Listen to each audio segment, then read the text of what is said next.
CPS refers to Child Protective Services. The technical name is the Texas Department of Family and Protective Services. So if you were going to do a Google search, you would do TDFPS, but everybody calls it CPS for shorthand.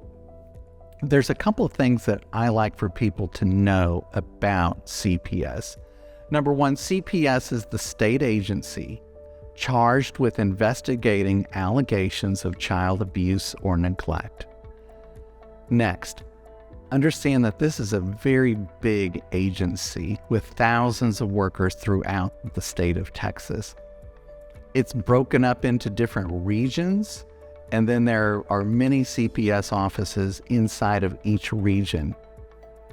Understand also that CPS has a definite chain of command. So when you're talking to a child protective services worker, it's very important for you to understand who is that worker and what is their role in the case.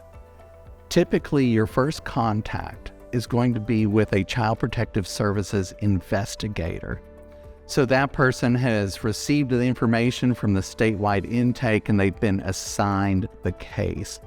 Now, that investigator has a supervisor who they report to, and the supervisor has a program director. So understand that decision-making process is often done by committee, and it's important for you to know exactly who you're dealing with and whether you have an option to go to a higher level when you're talking to that investigator.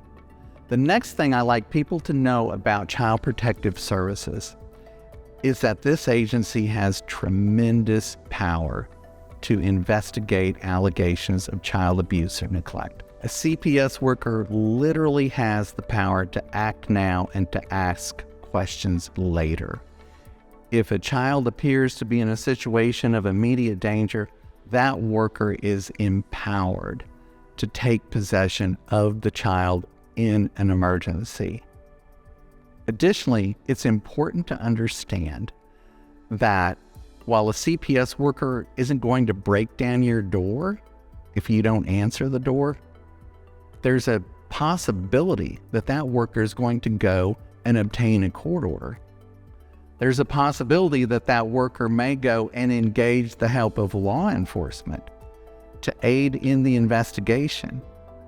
It's very important to understand all the tools at the command of that CPS worker to make sure that they're getting the information that they need.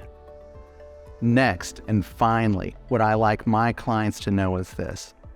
Decision-making inside of CPS is what I call risk averse.